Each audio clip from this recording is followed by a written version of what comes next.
Sup, Buzznet? In reference to the podcast here again. In another new location. Yeah. I'm Amanda. I'm Heather. We're your best friends. You never wanted. Yeah.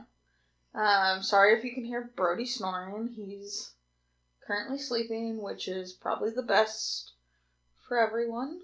Instead of hearing a bone being chewed on a hardwood floor. Yes. Yeah. We're here for Murder Monday. Oh, I need a new computer.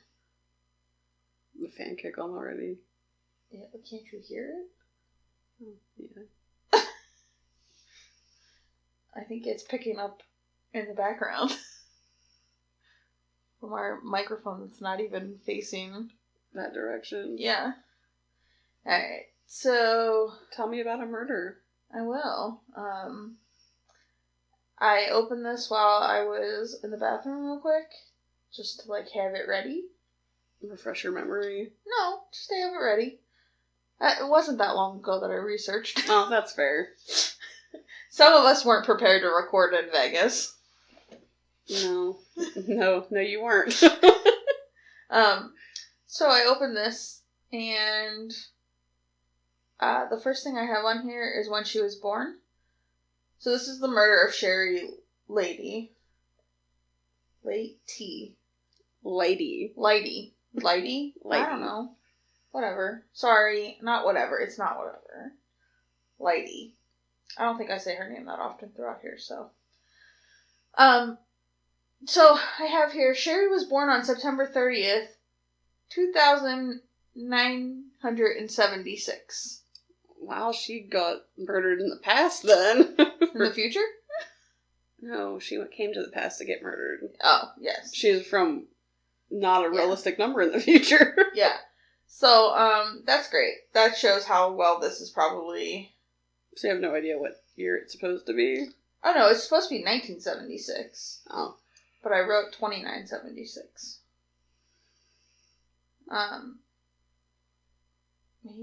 He's really going hard over there, sleeping. Sleepy boy. All covered up in his Steelers blanket. My Steelers blanket. His Steeler blanket. I mean, it's mine. Alright, so anyway. Sherry had two brothers, one older, Richard, and one younger, Sean, who passed away in 2016. And she also had an older sister, Shelley. What's her name? Sherry. Sherry and Shelley. Yes. So it got a little confusing typing up. Because I don't know which one I'm talking about. Yes. So her mother left the family when Sherry was 5, and her siblings were raised by their father, Sheldon. Jesus. Did they hate the sons that, they didn't have the This one. There was Sheldon, the father, Richard, Shelley, Sherry, and Sean. So they just hated Richard. Yeah. He was a dickhead. Stop. You can't say that. He's still alive. If he was dead, no, that's terrible. You can't say that. Allegedly. I allegedly can't say that. No, I was going to say he was allegedly a dickhead. We don't know. I know, but you're the one that... Oh, wow. Oh. That's a spiker. Yeah. Okay, so anyway. Sherry attended Altoona Area High School, where she met her future husband, Aaron. Leighty.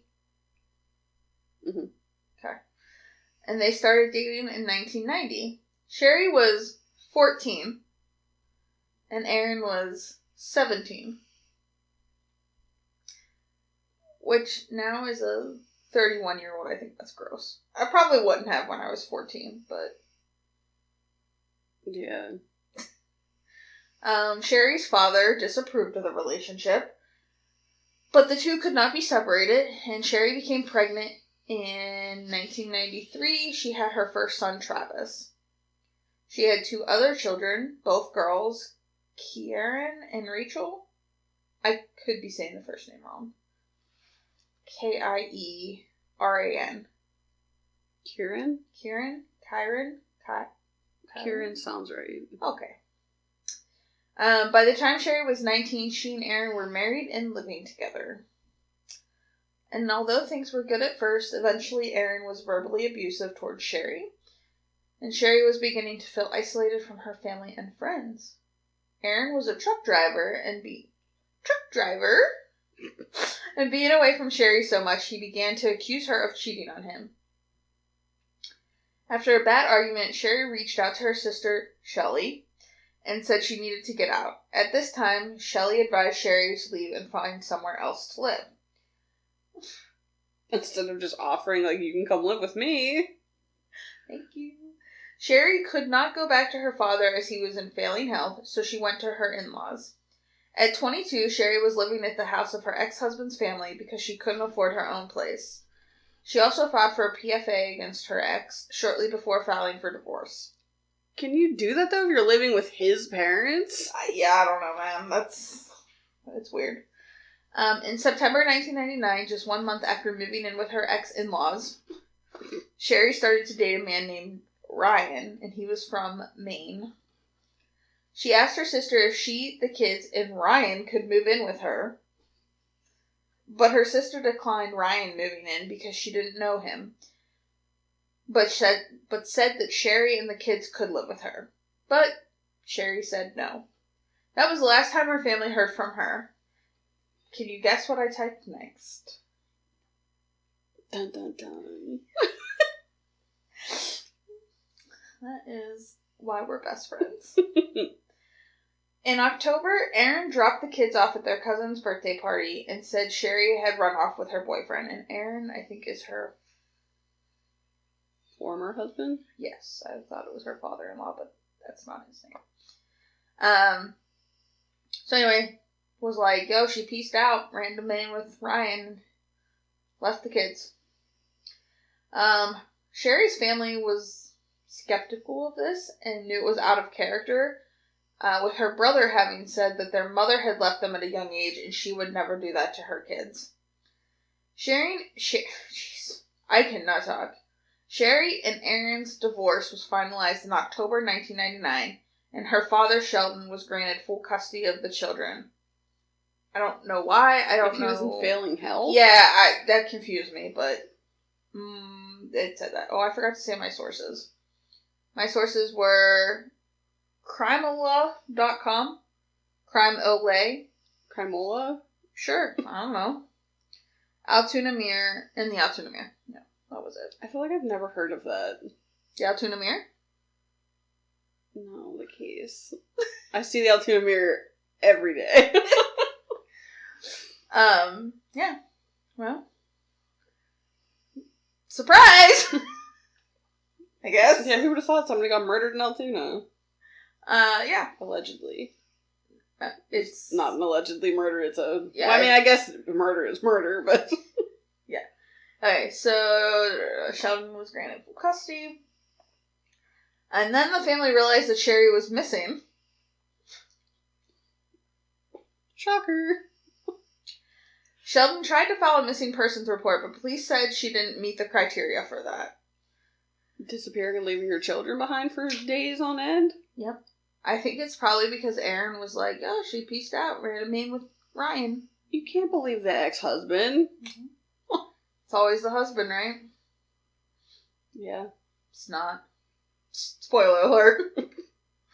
Okay, Sheldon passed away in 2005. Rest in peace, sir.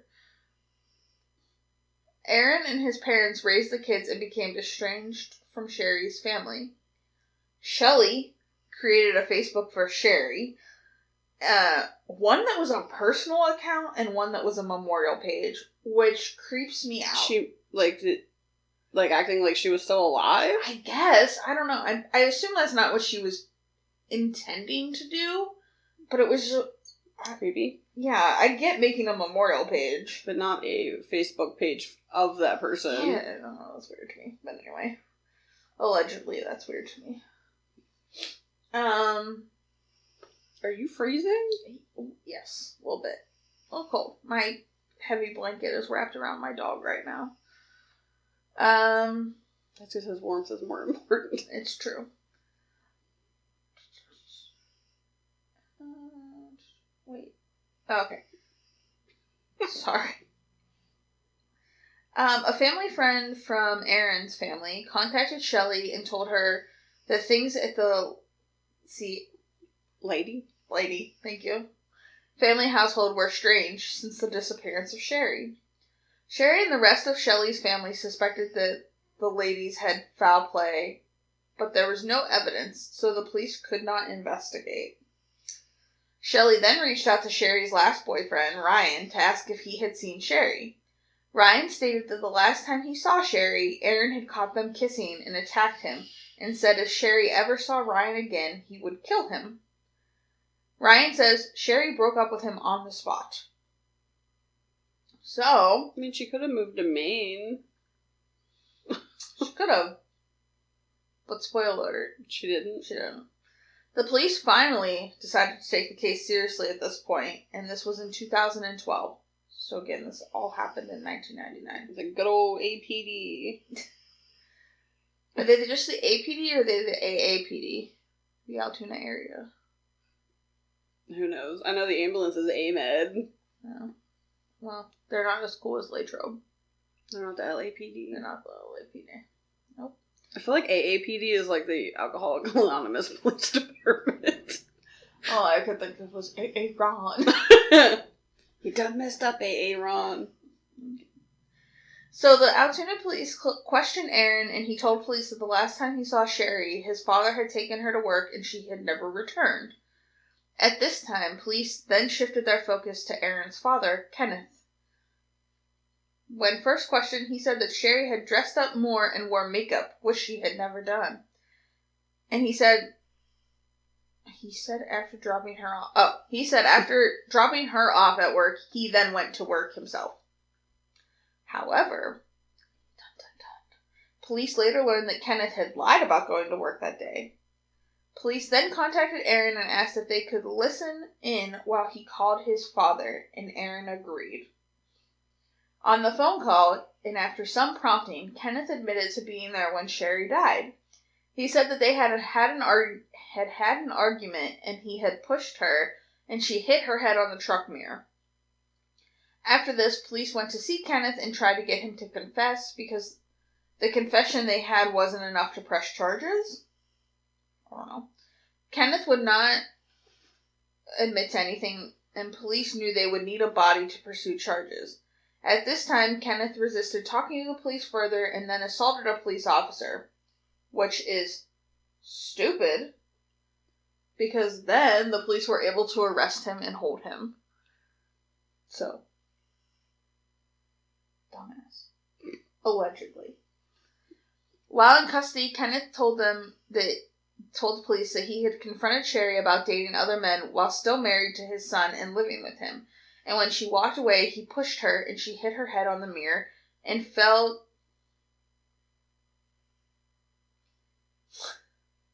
Is something not written right? She fell to the group with a big gash on her forehead. You almost had it. Not really. I'm missing 2 letters. Just flip the P upside down. Well, then it'd be the Grood. You're only missing 1 letter.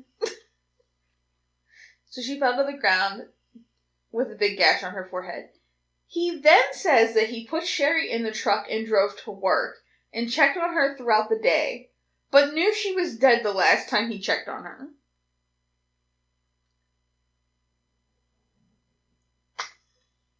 How hard did she hit her head that she died? There's no way she died from that. Also, like, take her to the hospital. Don't just leave her. I'm gonna go out and check on her later. Yeah, whatevs.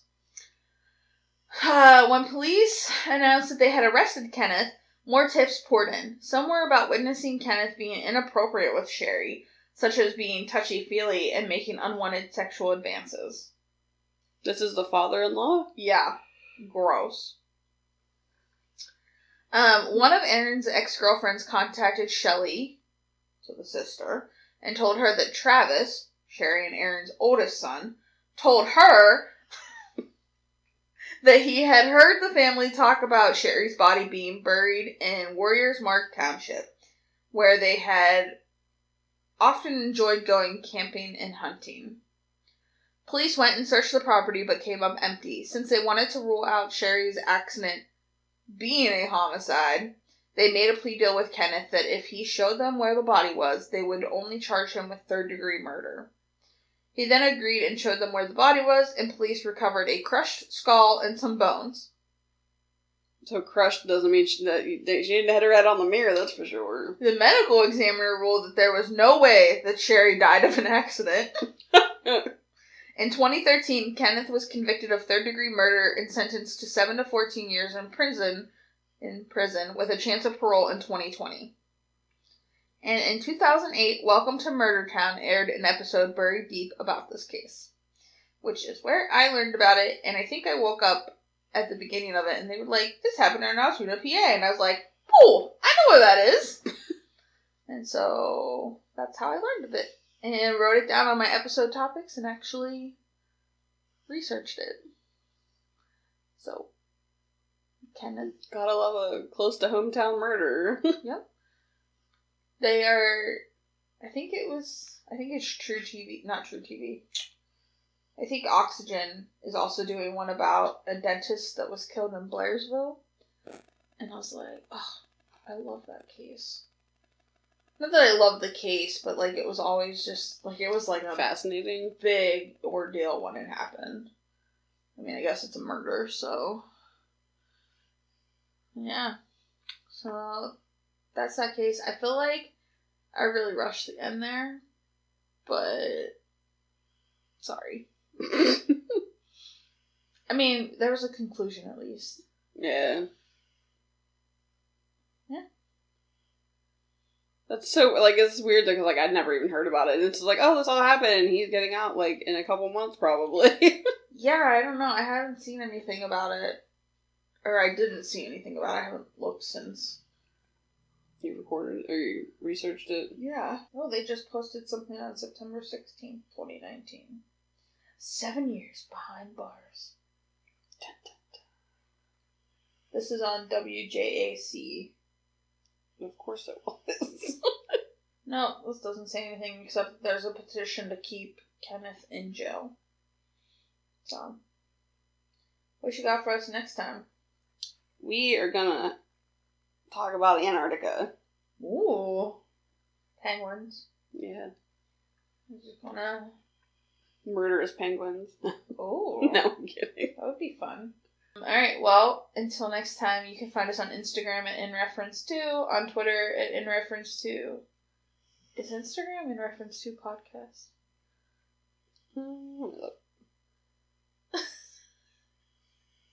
Amanda, cut all that out and let's re-record that. In reference to. Okay, just kidding. Don't cut all that out. Okay, Instagram at in reference to Instagram at in reference to, Twitter at in reference to, Gmail at in reference to podcast at gmail.com. I think we have a Facebook, but we're still not really sure. Well, I mean, we do have one. I just don't know the URL, and we don't update it, so. Nor do we update our Twitter, but every so often I do. And then we're also on Patreon at patreon.com/inreference2. And you can help support us in Wikipedia and maybe get a Christmas card of Brody. Although this won't go up probably till Christmas because I'm the worst person in the world, so. Word. Find out next time. Alright, we're going to learn about Antarctica, which I feel like I'm living in Antarctica right now, so. Which is funny because we're at my apartment, so I could turn the heat up if I wanted to. I think it's comfortable. Of course you do, because you work in 10-degree weather. 32. Between 32 and 40. Okay, well, I don't. I work in 65 You're like, I work in the warmth. 80-degree weather. Alright, until next time. Ta-da!